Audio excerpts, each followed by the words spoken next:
नमस्कार साथियों, आपको पता है कि हम पढ़ रहे हैं राजस्थान में 1857 की क्रांति, जिसके हमने 3 एपिसोड कंप्लीट कर लिए। जिन दोस्तों ने वह तीनों एपिसोड अभी तक नहीं देखे हैं तो जरूर देख ले, उनका लिंक इस वीडियो के डिस्क्रिप्शन में मिल जाएगा। और यदि आप चैनल पर पहली बार आए हैं तो चैनल को सब्सक्राइब जरूर करें। तो चलिए वीडियो को स्टार्ट करते हैं। 1857 की क्रांति, बीकानेर रियासत अंग्रेजों का निष्ठावान सहयोगी। साल था 1857। पूरा हिंदुस्तान जल रहा था। दिल्ली से लेकर कानपुर, झांसी से लेकर अवध तक, हर गली, हर कोना मारो फिरंगी के नारों से गूंज रहा था। लेकिन इस आग में एक रियासत ऐसी भी थी जो बुझाने वालों के साथ खड़ी थी। वह रियासत बीकानेर थी। राजस्थान में बीकानेर रियासत एक ऐसी जगह रही जहां का शासक महाराजा सरदार सिंह अंग्रेजों का पूर्ण समर्थक था। जब उत्तर भारत में 1857 की ज्वाला धधक रही थी, तब सरदार सिंह न केवल अपने राज्य की सीमाओं तक सीमित रहे, बल्कि राजस्थान के इकलौते ऐसे शासक थे जो सेना लेकर विद्रोहियों को दबाने बाहर गए। वे हिसार के पास बड़ालो क्षेत्र में जाकर क्रांतिकारियों के खिलाफ अंग्रेजों की ओर से लड़ने गए। इससे भी अधिक, सरदार सिंह ने पंजाब में फैले विद्रोह को शांत कराने में भी अंग्रेजों की खुलकर मदद की। केवल इतना ही नहीं, बीकानेर रियासत ने अंग्रेज अधिकारियों को शरण और सुरक्षा दी। महाराजा की इस निष्ठा से प्रसन्न होकर अंग्रेजों ने महाराजा सरदार सिंह को हनुमानगढ़ के टिब्बी क्षेत्र के 41 गांव इनाम में दिए। यह उस समय बहुत बड़ा राजनीतिक इनाम था। 1857 की क्रांति, जयपुर रियासत, जब राजा और जनता दोनों अंग्रेजों के साथ खड़े थे। साल था 1857। जब देश के कोने कोने में आजादी की ज्वाला भड़क रही थी। कहीं नाना साहेब तलवार उठा रहे थे, कहीं झांसी की रानी धधक रही थी और कहीं तात्या टोपे रणभेरी बजा रहे थे। पर इसी दौर में एक रियासत थी जो हर दृष्टि से बाकी सबसे अलग थी। यह रियासत थी जयपुर। जयपुर रियासत 1857 में एक अनोखी मिसाल बनकर सामने आई।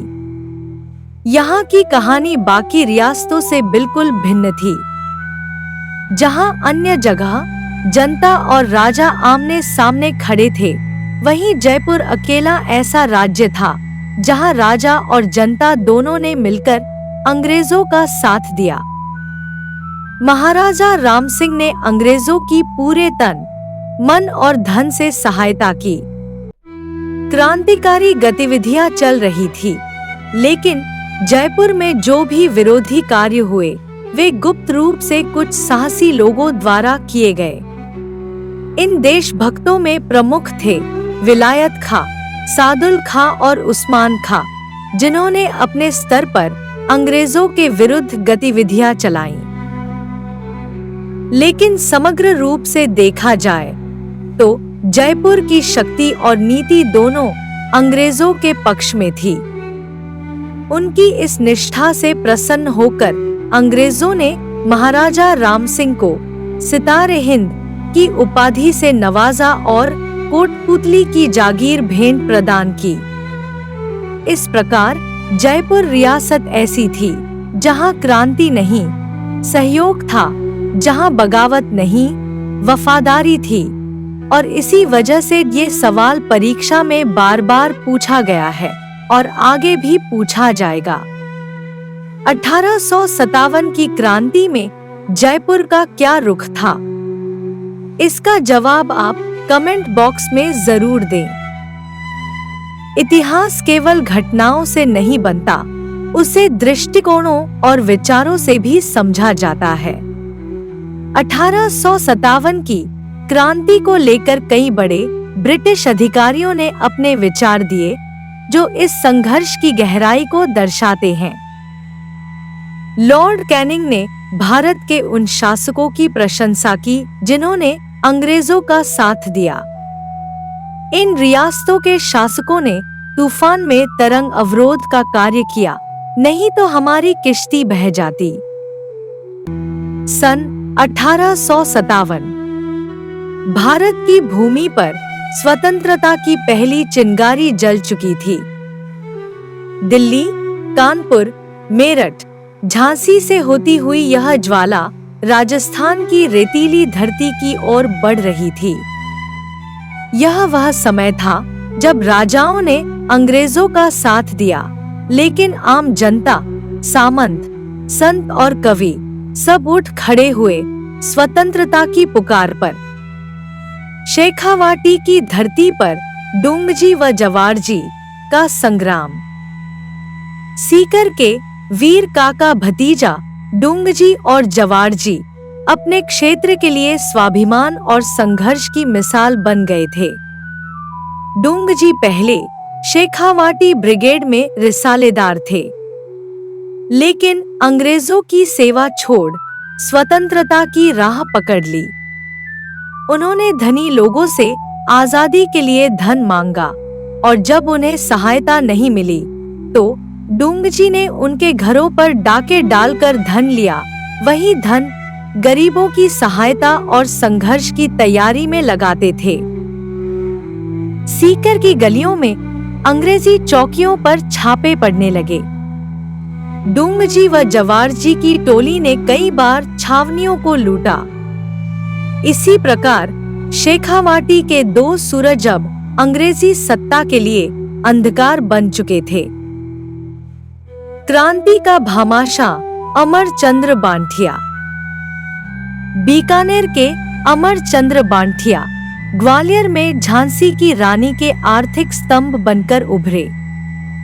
अमरचंद्र बांठिया ने बिना किसी डर के क्रांतिकारियों की सहायता की और अंततः राजस्थान के पहले क्रांतिकारी शहीद बने, जिन्हें फांसी की सजा दी गई। देश आज भी अमरचंद्र बांठिया को 1857 की क्रांति का भामाशाह कहकर याद करता है। तात्या टोपे की पद चापे, राजस्थान की रियासतों में संघर्ष। तात्या टोपे जैसे चतुर और साहसी सेनापति ने जब राजस्थान की ओर कदम बढ़ाए तो अंग्रेजों की नींद उड़ गई। पहले मांडलगढ़, भीलवाड़ा पहुंचे, फिर नाथद्वारा में श्रीनाथ जी के दर्शन किए। कुशाग्रता से वे चित्तौड़, सिंगोली, बांसवाड़ा होते हुए झालावाड़ पहुंच गए। झालावाड़ में पृथ्वी सिंह को पराजित कर वहां का शासन संभाल लिया। लेकिन यह युद्ध एक तरफा नहीं था। अंग्रेज अधिकारी ब्रिगेडियर पार्क लगातार तात्या का पीछा कर रहा था। तात्या ने बूंदी, आकोला, छोटा उदयपुर, सलूमबर, भींडर, टोंक तक अपनी पदचापे छोड़ी। टोंक के नवाब नासिर मोहम्मद खां और सीकर के सामंत आनंद सिंह ने उनका साथ दिया, लेकिन विश्वासघात हुआ। नरवर के सामंत मान सिंह ने अंग्रेजों से मिलकर तात्या को जंगलों में पकड़वा दिया। शिवपुरी में न्यायाधीश बाग ने उन्हें 8 अप्रैल को फांसी की सजा सुनाई और 18 अप्रैल 1859 को तात्या टोपे को फांसी दे दी गई। इस दिन देश का एक महान सपूत शहीद हो गया। उनकी वीरता का सम्मान इतना था कि अंग्रेज अधिकारी कैप्टन शावर्स भी बोले, आने वाली पीढ़ियां तात्या को देशद्रोही नहीं, नायक मानेंगी। लाडनों की शेरनी। जब पुरुषों के साथ साथ महिलाएं भी रणभूमि में कूद पड़ी, तब अंग्रेजी सत्ता थर्राने लगी। सुजा कंवर राजपुरोहित, लाडनों की वीरांगना, पुरुष वेश में अंग्रेजों से भिड़ी। उनके पराक्रम से अंग्रेजों को उस क्षेत्र से पीछे हटना पड़ा। वह राजस्थान की एकमात्र महिला क्रांतिकारी थी जिन्होंने 1857 की क्रांति में खुलकर भाग लिया। क्रांति की कमजोरी। इसका अर्थ यह था कि यदि रियासतों के राजा अंग्रेजों का साथ न देते तो अंग्रेजों की सत्ता डूब जाती। जॉन लॉरेंस ने क्रांति की कमजोरी की ओर इशारा करते हुए कहा, यदि विद्रोहियों में एक भी योग्य नेता होता तो हम सदा के लिए हार जाते। इस कथन से स्पष्ट होता है कि 1857 की क्रांति में नेतृत्व की बड़ी कमी थी। नसीराबाद छावनी के एक अंग्रेज अधिकारी कैप्टन प्रिचार्ड ने अपनी पुस्तक प्यूटनीज इन राजपुताना में लिखा कि यह एक सैनिक विद्रोह था। वह इसे केवल फौजी बगावत मानते थे, न कि आम जनमानस की क्रांति। राजस्थानी साहित्य, क्रांति की ज्वाला। सूर्यमल मिश्रण बूंदी के तेजस्वी कवि। बूंदी के महाराजा राम सिंह द्वितीय के दरबारी कवि सूर्यमल मिश्रण राजस्थान की साहित्यिक क्रांति के प्रणेता थे। जब देश विद्रोह की ज्वाला में जल रहा था, सूर्यमल ने वीर सतसई की रचना की। यह एक ऐसा ग्रंथ जिसमें 288 दोहों के माध्यम से मातृभूमि के लिए मर मिटने का आह्वान किया गया। सूर्यमल मिश्रण का एक प्रसिद्ध दोहा जन जन की चेतना बन गया। इला न देनी आपनी हालरिया हुलराय, पूत सिखावे पालने मरण बड़ाई माए। यह दोहा न केवल माताओं को अपने पुत्रों को देश के लिए मरने की प्रेरणा देता था, बल्कि एक पूरे समाज को उठ खड़े होने की शक्ति देता था। ये कवि सिर्फ शब्दों से खेल नहीं रहे थे, वे सामाजिक चेतना को जागृत कर रहे थे। उन्होंने जनता को बताया कि अंग्रेज शासक भारत की स्वतंत्रता को लूटने आए हैं और अगर अब नहीं उठे तो आने वाली पीढ़ियां उन्हें माफ नहीं करेंगी। उनके गीत और दोहे लोकगीतों में बदल गए। बच्चों से बूढ़ों तक हर किसी की जुबान पर यही क्रांति के बोल थे। 1857 की क्रांति के दौरान राजस्थान के साहित्यकारों ने साबित कर दिया कि जब तलवार कमजोर पड़ जाए तब कलम वह काम कर सकती है जो रणक्षेत्र नहीं कर पाता। बांकीदास की कविता और सूर्यमल मिश्रण के दोहे केवल शब्द नहीं थे, वे पूरे एक समाज की आवाज बन गए थे। और यही आवाज बाद के स्वतंत्रता संग्रामों का बीज बनी। 1857 की हार एक अंत नहीं थी, यह एक नई शुरुआत थी। राजस्थान की कलम ने जो चेतना जगाई, उसने आने वाले हर आंदोलन को दिशा दी। कविता बनी क्रांति की आवाज।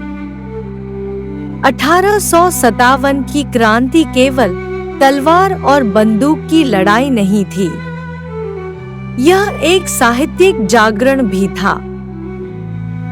बांकीदास, जोधपुर के दरबारी कवि, ने जब अंग्रेजों पर व्यंग्यबाण चलाया तो उनके शब्दों ने आम जनता के भीतर आग लगा दी।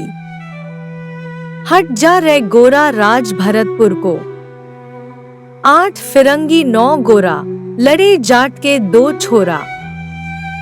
इसी तरह सूर्यमल मिश्रण ने वीर सतसई की रचना कर मातृभूमि की रक्षा के लिए जन जन को प्रेरित किया। इला न देनी आपनी हालरिया हुलराय, पूत सिखावे पालने मरण बड़ाई माए। 1857 की क्रांति का प्रभाव जागृत राजस्थान। यद्यपि राजस्थान के कई राजा अंग्रेजों के साथ थे, पर जनता ने बता दिया कि उनके दिल में केवल भारत माता बसती है। परिणाम स्वरूप सामंतों की ताकत को कमजोर किया गया। शासकों को पुरस्कार और गोद निषेध का नियम समाप्त।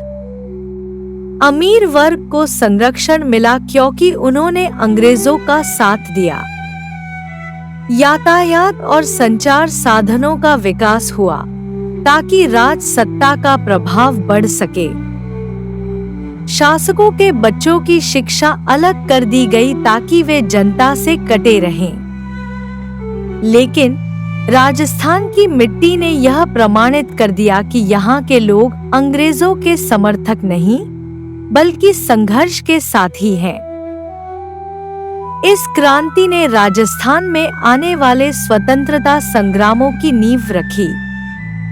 कुशाल सिंह चंपावत, डूंगजी ज्वारजी, अमरचंद्र, तात्या टोपे और सुजा कंवर सब लोग गीतों के नायक बन गए।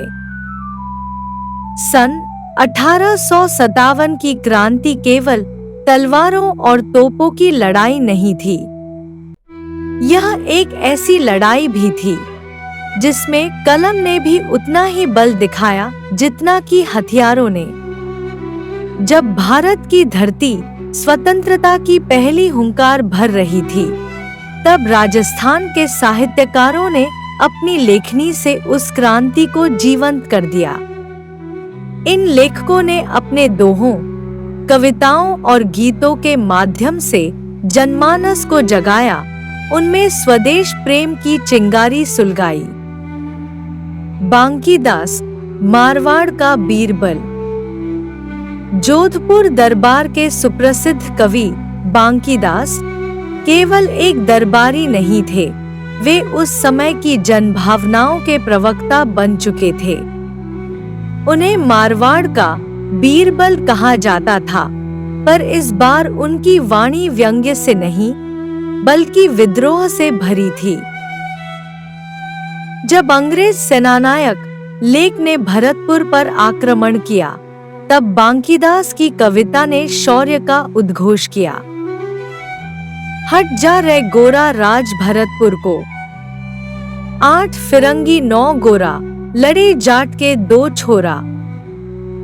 इन पंक्तियों में केवल कविता नहीं थी, वह चेतावनी थी अंग्रेजों के लिए और गर्व का जयघोष था देश के वीरों के लिए। बांकीदास की कविताएं गांव-गांव, चौपालों पर गूंजती थी और लोगों के दिलों में स्वाभिमान की आग भरती थी।